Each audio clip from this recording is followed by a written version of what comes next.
Nous revoilà pour cette 8e émission en compagnie de plusieurs amis avec lesquels nous allons discuter, aborder de nombreuses questions. Donc vous allez les voir intervenir en chaque début de question et puis je discuterai avec Monique qui m'a fait le plaisir d'être avec moi tout de suite.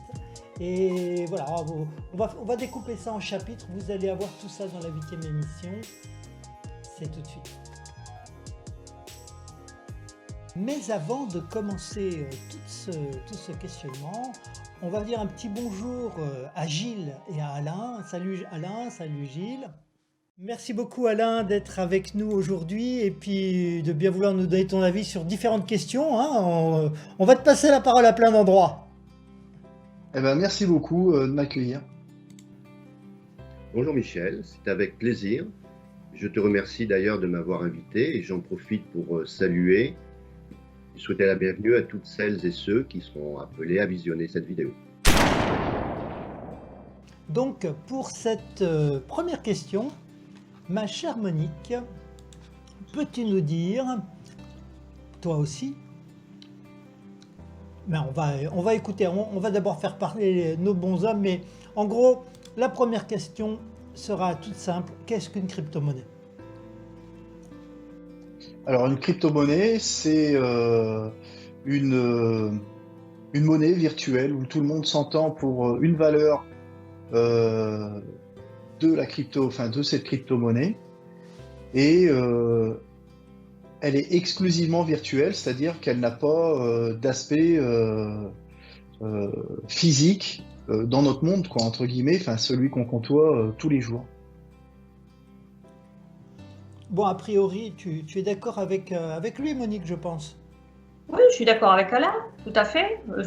Si je peux me permettre de compléter, c'est dire que cette monnaie va nous permettre, comme la monnaie qu'on a à l'heure actuelle, d'échanger des biens et des services.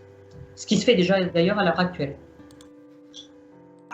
Alors effectivement, la crypto-monnaie, ça paraît être une monnaie virtuelle comme ça, alors que bon, on voit bien qu'il y a un cours.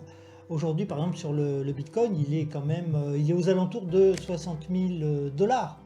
Et tout le monde s'attend à ce qu'il monte, peut-être même qu'il dépasse les 100 000 dollars dans les prochains mois. Donc il y a quand même quelque chose de tout à fait réel, même si ça paraît virtuel. Et virtuel, quand on dit crypto-monnaie virtuelle, ça paraît inexistant, ça paraît du rêve, mais non, il y a du réel. Alors on va aller un petit peu plus loin sur ce que c'est que cette crypto-monnaie, ma chère Monique, avec cette question un peu plus concrète. Comment se fait-il que finalement ces billets de Monopoly finissent par valoir davantage que des euros, davantage que des dollars, davantage que de l'or même, puisque avec un bitcoin à 60 000 dollars et un lingot d'or d'1 kilo à 47 000 dollars, on voit bien que ce bitcoin qui il y a 10 ans coûtait 1 centime, aujourd'hui il coûte plus cher qu'un kilo d'or. Comment en sommes-nous arrivés là? On passe la parole d'abord à Alain et à Gilles. Comme je l'ai dit tout à l'heure, c'est la valeur qu'on va lui donner. Et comme d'habitude, ceux qui voient un intérêt à en posséder, de nos jours, il y en a toujours de plus en plus de personnes qui souhaitent avoir de la crypto-monnaie. Et c'est en partie l'effet de l'offre et la demande. Je prends l'exemple du Bitcoin. Il y a un nombre certain de Bitcoin et beaucoup de personnes qui en veulent. Donc forcément, l'offre et la demande fait lever le prix de la monnaie virtuelle, de la crypto-monnaie. Très bien. Alors pourquoi les gens veulent également de la crypto-monnaie? C'est que suite aux crises financières, c'est une valeur refuge. L'économie mondiale, on l'a vu par le passé, avait des gros coups de mou. On a vu ça avec la dernière crise qui était en 2008. Et c'est là aussi où la crypto-monnaie, par exemple le Bitcoin, a explosé, entre guillemets. Et c'est devenu une valeur refuge, car peu importe la crise, comme ça ne passe pas par les instituts bancaires, ça restera, il me semble, stable, ou même pendant une crise, ça prendra de la valeur.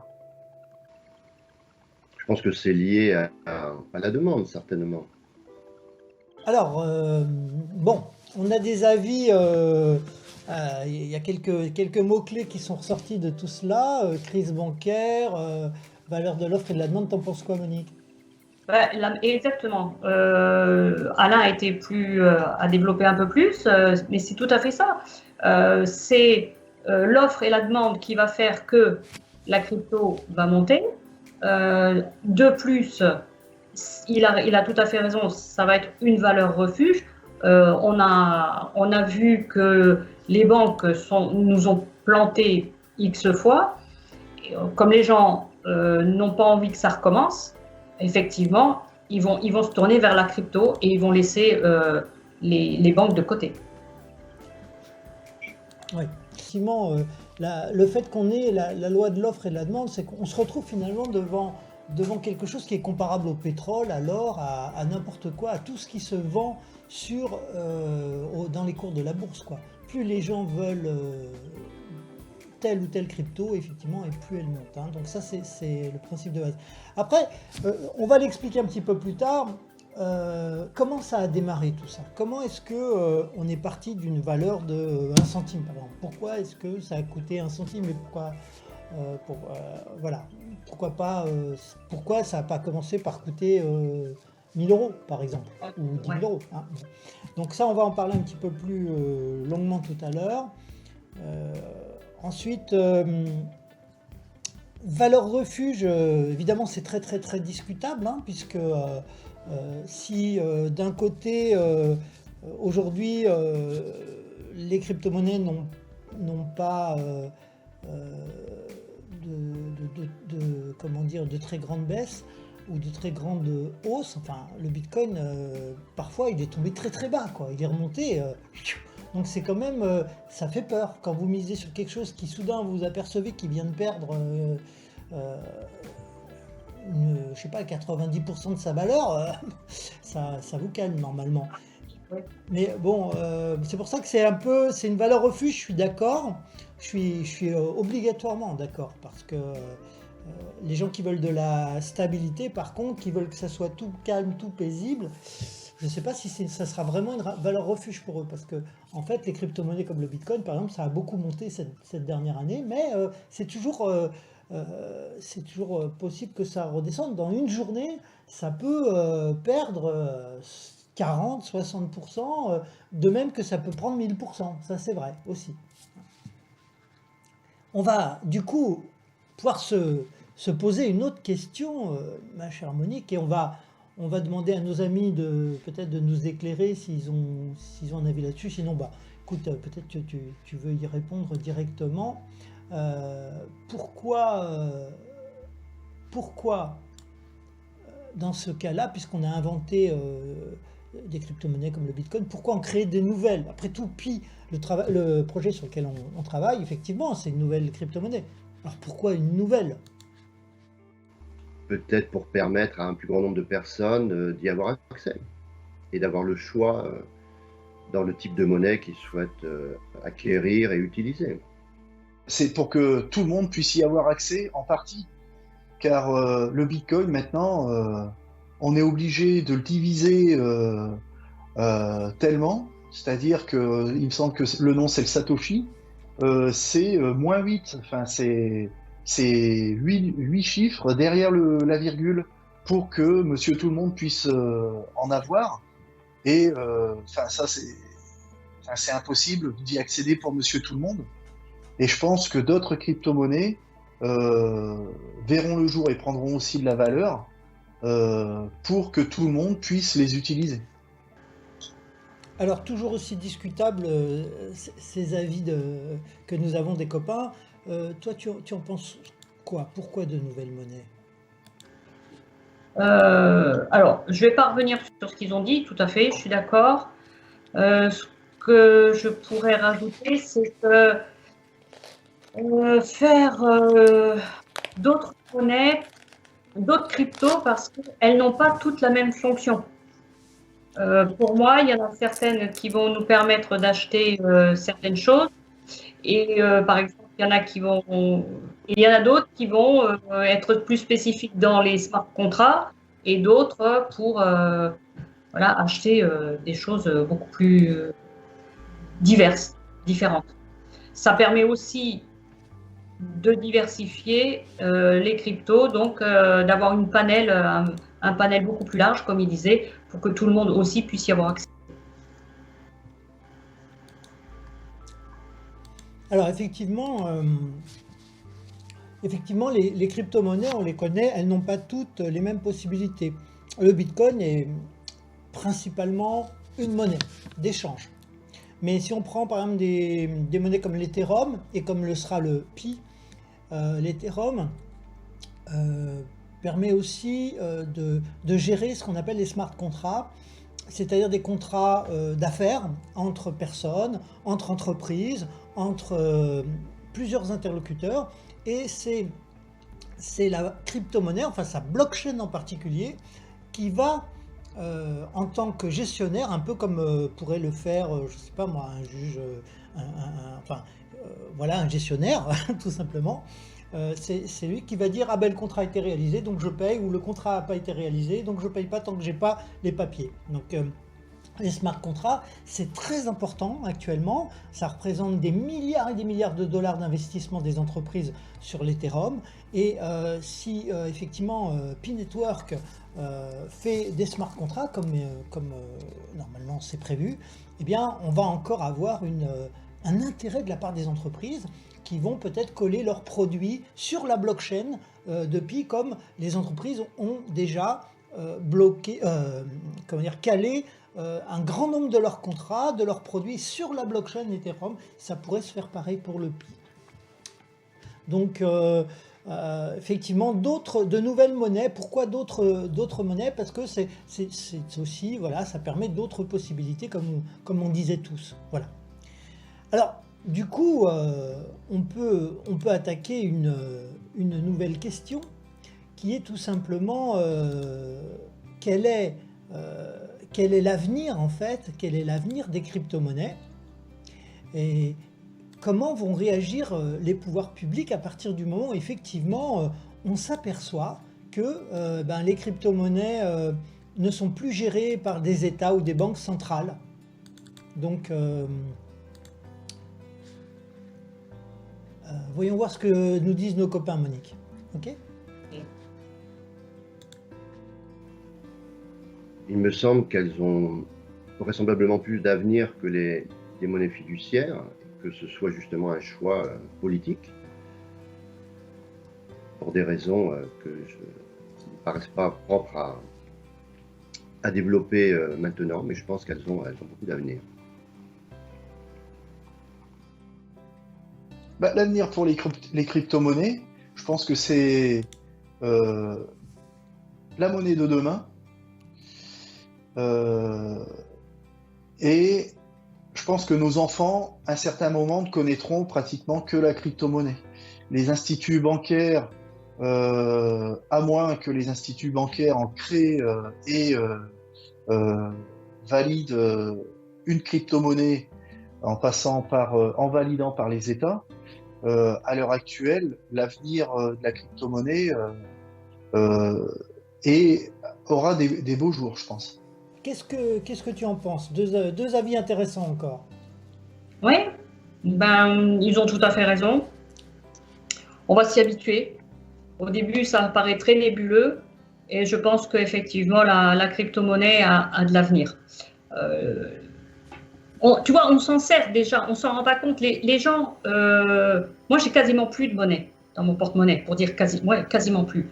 Comme on disait, bien ou mal, avec la coronavirus, on a été obligé d'avoir un plafond de cartes qui a augmenté. Ce qui fait qu'on a encore moins de monnaie dans le porte-monnaie. On paye comme ça. Les gens, ça les rassure parce qu'ils pensent qu'ils ont l'argent à la banque. C'est encore palpable pour eux. Mais plus tard, on passe, comme nos anciens sont passés au nouveau franc, de l'ancien au nouveau, et puis nous, idem, à la carte bancaire, à payer sans voir cet argent-là. Nos enfants, nos petits-enfants peut-être, et arrière-petits-enfants vont commencer à avoir déjà ça. Ils auront déjà ça en main. Et je pense qu'ils s'en serviront aussi facilement qu'ils vont prendre le téléphone. Alors, je pense que ça va aller assez vite parce que, comme tu disais tout à l'heure, déjà on nous a forcé pendant le coronavirus à faire de préférence des paiements sans contact, hein, ils ont monté le taux. Mais faut pas oublier que il y a aujourd'hui une grande majorité de l'argent échangé, je parle là bien des monnaies fiduciaires, que ce soit l'euro, les dollars, etc., qui existent seulement de façon numérique. C'est plus exactement 90% de l'argent euro, par exemple, c'est de l'argent numérique. Les espèces, il y en a pratiquement plus. D'ailleurs, on regarde bien, chaque année, ils retirent des milliers de DAB. Tu sais, les caisses où tu peux retirer de l'argent en espèces. Ce sont des milliers qui retirent. Donc, les banques elles-mêmes, elles préfèrent de l'argent numérique à de l'argent en espèces qui est plus long et plus coûteux à traiter. Donc, ça, c'est sûr que c'est une première chose. Alors après, le fait qu'on ait des crypto-monnaies, de plus en plus de crypto-monnaies, est-ce que ça va poser un problème aux autorités? Alors, c'est indéniable. Il y a un problème qui est là et qui est un problème important. C'est que tant que les monnaies fiduciaires étaient sous la coupe des banques centrales, lesquelles sont plus ou moins dirigées par les États d'une façon directe ou indirecte, eh bien, l'État a un grand pouvoir. Quand il a besoin de payer ses dettes, comme en ce moment, là, par exemple, l'Europe a besoin de payer ses dettes, tac, il crée 2 trillions d'euros, c'est-à-dire 2000 milliards d'euros. Hein. Il y avait ce projet-là. Bon, on l'a dit dans d'autres, on le répète sans arrêt, les États-Unis ont créé des trilliards aussi de dollars pour payer leurs dettes. Donc ils créent à partir de rien, mais finalement ils créent à partir de l'ordinateur, ce sont des monnaies virtuelles. Donc là encore, les autorités, quand on leur présente le Bitcoin, elles ont essayé de l'interdire, elles n'y sont pas arrivées. Certains États ont essayé de l'interdire parce que ils ne peuvent pas contrôler le Bitcoin. C'est une blockchain qui est transparente, etc., qui a toutes les qualités des blockchains, et en particulier pas son invulnérabilité, mais son très haut niveau de protection qui est aussi important ou plus important même que le niveau de protection que les banques peuvent avoir pour elles-mêmes. Donc, du coup, les États ne contrôlant pas les crypto-monnaies, c'est très très très embêtant. On leur retire un pouvoir important. Je veux dire, c'est pire pour un État qu'un gars qui a fait un génocide et qui a tué 2 millions de personnes, quoi. C'est pire, quoi, parce que là, on leur retire vraiment ce qui leur permet de payer, de fonctionner, voilà. Donc là, les autorités, a priori dans le futur, à mon avis, et ça a déjà commencé, elles vont créer des crypto-monnaies d'État. Ouais. Elles vont imposer des crypto-monnaies d'État. Elles vont les créer, et puis après, alors, c'est terrible pour nous, citoyens, évidemment, parce que quand elles créent des crypto-monnaies d'État, elles gardent le même pouvoir qu'elles avaient avec les euros.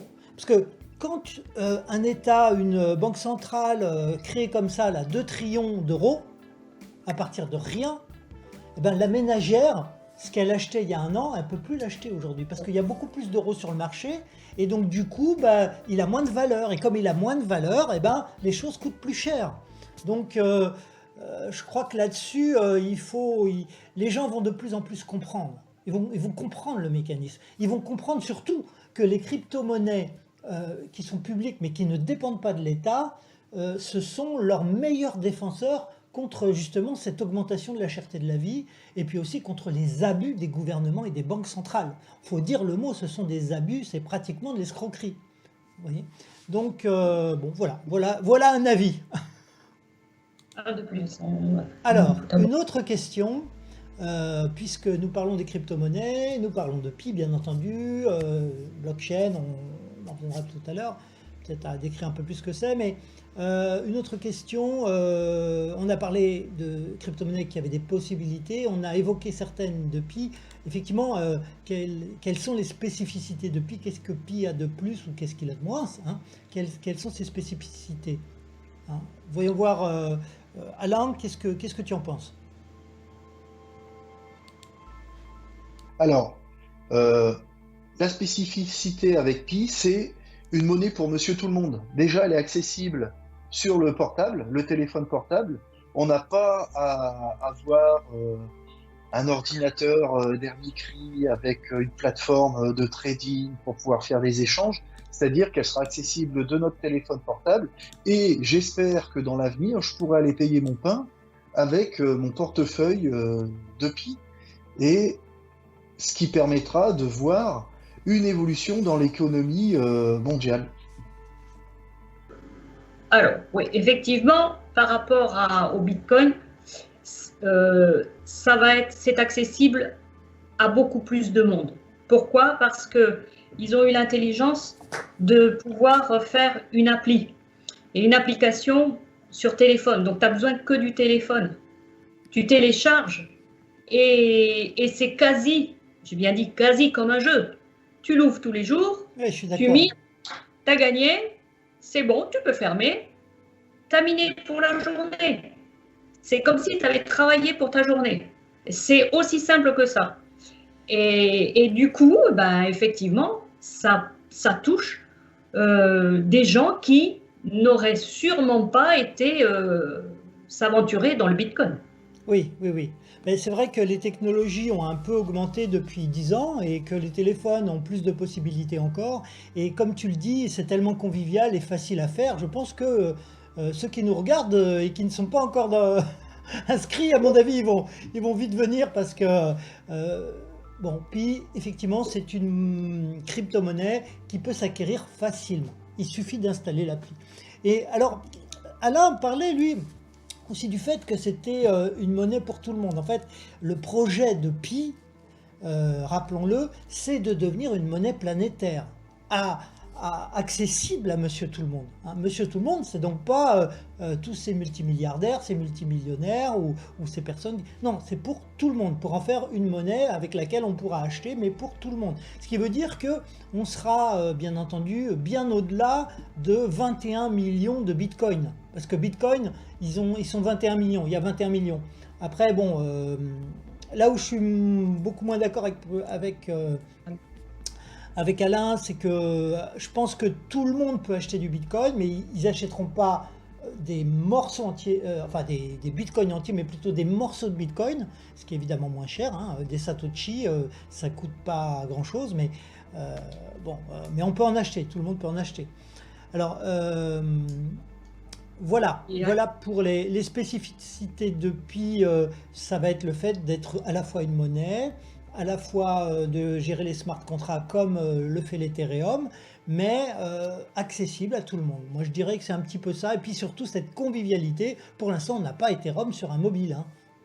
Oui, tout à fait, absolument. Et c'est vrai que c'est simple à expliquer à quelqu'un de sa famille, à son voisin. Moi, je l'ai fait il y a pas longtemps. Elle m'a dit, ah bon? Mais si ça, je le fais de suite. Et elle l'a fait de suite. Ah oui, mon ami l'a fait de suite. Voilà. Et ce qui sera bien, c'est que, si je peux me permettre d'ajouter, c'est que elle se veut. On va essayer qu'elle soit mondiale. On va pouvoir payer au Chili comme on va pouvoir payer en Russie ou ailleurs. Ça, c'est vraiment les crypto-monnaies qui sont comme ça. Ouais. C'est d'accord. Alors, une autre question, ma chère Monique, une autre question qui est en rapport avec ce qu'on a déjà un peu traité. On en a parlé des autorités.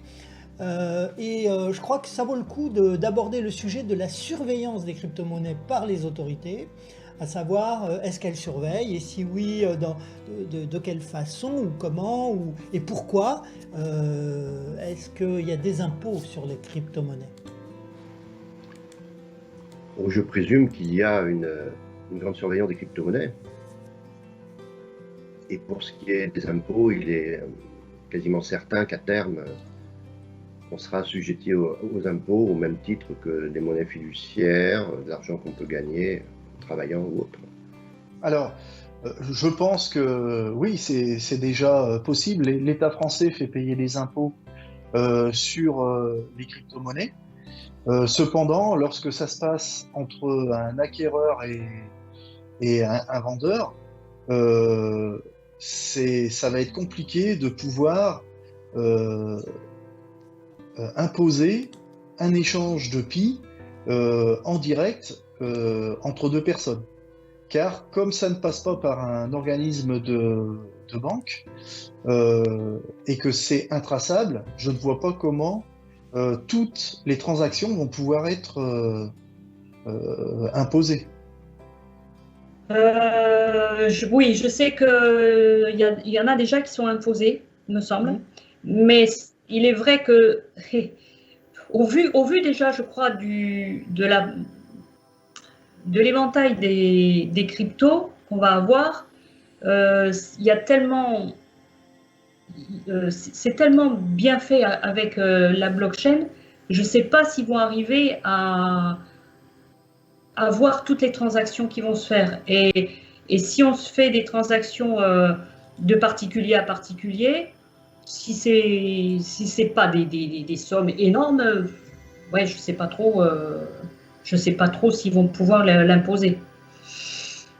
Donc, est-ce que ça amène aussi, si c'est pas imposable, si c'est pas traçable, est-ce que ça amène aussi le travail dissimulé? Est-ce qu'on va pouvoir en faire aussi? Je sais pas. Tu comprends ce que je veux dire? Oui, on va en reparler Ouais. par rapport au travail au noir dans quelques secondes. Bon, pour ce qui concerne la surveillance, effectivement, les États ont intérêt à surveiller les transactions. De toute façon, dès que quelqu'un gagne de l'argent, l'État veut absolument avoir sa part. Donc, d'ailleurs, quand on est mineur de crypto-monnaie, comme nous le sommes, mais nous ne gagnons pas d'argent parce que la monnaie n'a pas été évaluée. Mais quand on est mineur de crypto-monnaie avec une monnaie évaluée, par exemple sur le Bitcoin ou autre chose, ou l'Ethereum ou n'importe quoi d'autre de monnaie déjà évaluée sur le marché, on est considéré comme ayant une activité professionnelle. C'est une activité professionnelle. On n'est pas chômeur, on a une activité professionnelle. On a des déclarations à faire aux impôts et il faut payer des impôts. Et pour ceux qui essayent d'échapper aux impôts, par exemple, en particulier sur le Bitcoin, ils ont intérêt à prendre garde parce que l'État tente de découvrir qui sont les gens qui ont des Bitcoins et combien ils gagnent, etc. Alors, il y a des crypto-monnaies il y a des blockchains, des crypto-monnaies, des organisations qui donnent directement aux États qui le souhaitent, les listes des transactions. Donc, et comme vous le disiez tous, et moi je suis assez aussi d'accord, c'est compliqué pour l'État. Si aujourd'hui je veux acheter une crypto-monnaie, comment est-ce qu'il va le faire l'État pour le savoir? Il n'y a pas d'autre solution que de suivre, de remonter le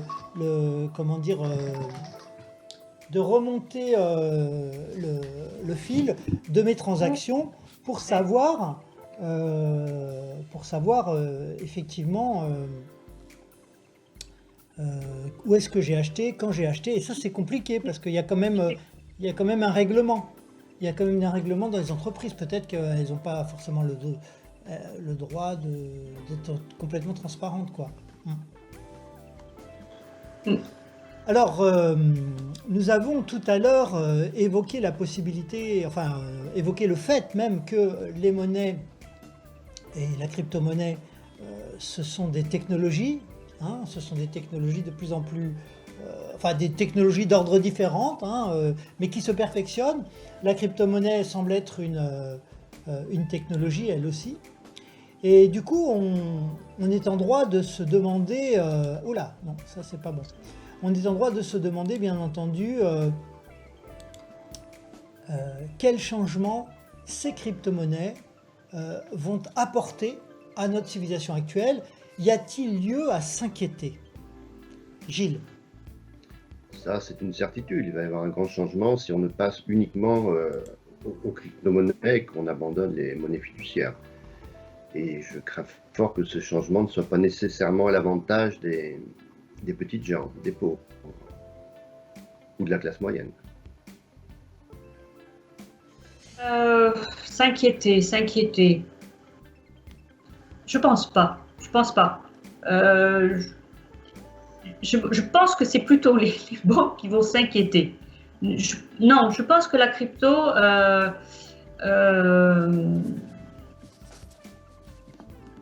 comment je vais te dire ça, ça va nous changer. Je sais pas comment t'exprimer ça. Ça va nous changer notre civilisation, mais je pense du bon côté, parce que j'en reviens au fait que les banques n'auront plus cette mainmise sur nous. Et pour moi, ça va nous libérer. Et on va être beaucoup plus indépendants, beaucoup plus libres. Je crois que c'est cette liberté qui va nous changer. Alors, tu sais, oui, c'est vrai que les banques, certaines banques, un certain nombre de banques sont inquiètes parce que quand on a des crypto-monnaies, on n'a plus besoin vraiment des banques. D'abord, on a des comptes sur lesquels on peut faire des virements. On peut payer sans intermédiaire, c'est-à-dire directement, on peut payer des gens. On peut faire un virement qui va s'effectuer en un tiers de seconde. Il va passer sur le compte de quelqu'un d'autre. Au lieu de 3 jours si vous passez par votre banque. Et puis, par votre banque, des fois, vous devez payer en plus pour faire le virement, alors que là, c'est pas toujours le cas. Parfois, c'est le cas, mais pas toujours. Enfin, effectivement, les banques peuvent se sentir inquiètes de ce côté-là. Mais elles voient aussi une très grosse opportunité parce que, comme il y a plusieurs crypto-monnaies et il y a toujours les monnaies fiduciaires, elles voient qu'il y a une place à prendre, qui reste quand même à prendre au niveau du change. C'est-à-dire, on peut changer pour avoir. Donc, les banques, elles seront toujours là. On aura toujours les banques. Moi, ce que je vois, tu vois, au niveau. Ce que je guette plutôt, au niveau des changements pour notre civilisation avec les crypto-monnaies, je me suis toujours intéressé au fait qu'il pouvait y avoir dans l'univers des civilisations plus développées que la nôtre. Et je me suis questionné sur une civilisation plus développée où les gens seraient peut-être plus heureux, où il y aurait un système politique qui soit, si ce n'est démocratique, peut-être même quelque chose de différent qu'on n'a pas encore trouvé, découvert, inventé. Est-ce qu'il pourrait y avoir un système financier qui ferait que voilà, tout le monde pourrait avoir de l'argent? Je suis un peu un idéaliste, donc je cherche un peu et je m'interroge sur est-ce que la crypto-monnaie peut générer ce genre de situation. Mais je vais laisser la question en suspens parce que c'est quelque chose qui mérite un regard que je n'ai pas, une perspective que je n'ai pas encore. Donc je ne sais pas pour l'instant. Ce qu'on sait des crypto-monnaies, c'est que des gens qui avaient peu d'argent sont devenus millionnaires. Bon, ça, c'est pas forcément quelque chose de valable pour tout le monde. Mais ce qu'on sait aussi, c'est que ça nous donne aussi une compréhension de ce que ça peut être la monnaie, quelque chose de tout à fait nouveau. On s'aperçoit qu'effectivement des billets de Monopoly peuvent arriver à devenir plus forts que des euros, des monnaies fiduciaires, qui sont pourtant supportées par des États, et que les États eux-mêmes peuvent avoir peur des crypto-monnaies. Donc ça aussi, ça nous donne un autre aspect. Et puis, ça nous invite aussi à essayer de fouiller davantage sur qu'est-ce que c'est que la monnaie, à quoi ça sert véritablement. Acheter, oui, mais vendre, ok, et avoir. Mais ça nous invite à pousser beaucoup plus profondément là-dessus. Mais je n'ai pas encore une fois de réponse là-dessus. Ça sera, j'espère, un jour peut-être l'objet d'une émission, une exploration, une recherche qu'on fera. En attendant, je vais malgré tout proposer donc de continuer. Tout à l'heure, ma chère Monique, tu as parlé de travail au noir, et on peut parler aujourd'hui de rémunération noire. Est-ce que les crypto-monnaies permettent encore la rémunération noire, puisque vous avez des personnes qui viennent garder votre enfant, vous pouvez les payer au noir, ou viennent faire le jardin, ou d'autres choses. Ça peut même être d'autres choses avec une activité bien différente, et qui sont payées au noir. Est-ce que les crypto-monnaies permettent encore de le faire ? A priori, c'est la crainte que j'ai à ce sujet, c'est que je pense qu'elle ne sera pas possible, puisque tout va être contrôlé. Tout peut être contrôlé. Ça reste toujours une monnaie. Et comme il y a un système qui ne passe pas par les banques, et donc aussi également par l'État, oui, je pense qu'elle pourra. Alors l'aumône, ça va être compliqué, car si je veux donner, un pie à un SDF dans la rue, déjà qu'il n'a pas de quoi manger ni de boire, ni de quoi se loger, ça va être compliqué qu'il ait accès à un téléphone portable. Monique. Alors, Donc, est-ce qu'on va ne plus avoir de travail dissimulé? Je ne sais pas. Vraiment, on n'a pas assez de recul là-dessus pour savoir comment ça va évoluer. À savoir qu'il y a des gens qui ne peuvent pas faire autrement. S'ils n'ont pas assez d'argent, il faut bien qu'ils travaillent comme ça. Après, ce qui me dérange, c'est est-ce que je vais pouvoir aider quelqu'un qui est dans la rue, quelqu'un qui fait l'aumône? Est-ce que comment je vais faire pour pouvoir l'aider? Alors tu vas me dire, ouais, on n'a toujours pas besoin de la monnaie, hein. On peut très bien l'y amener à manger, etc. Mais au niveau, je reste qu'au niveau crypto. Je fais comment? Je sais pas. Ce serait bien effectivement si un jour on a un monde dans lequel il n'y a plus des gens pauvres et puis des gens hyper riches avec des gens hyper pauvres. Ça, ce serait bien. Je ne sais pas si on y arrivera, hein. Je ne crois pas qu'on y arrivera dans notre génération, hein, en tout cas. Mais la rémunération en noir, en tout cas pour l'instant, je ne vois pas comment on peut l'en empêcher. La rémunération en noir, si quelqu'un veut me payer en une crypto-monnaie plutôt que de me payer en euros, l'État n'en saura rien. Surtout s'il me paye sur un compte qui se trouve, on ne sait pas où, parce qu'Internet, de toute façon, tout est délocalisé.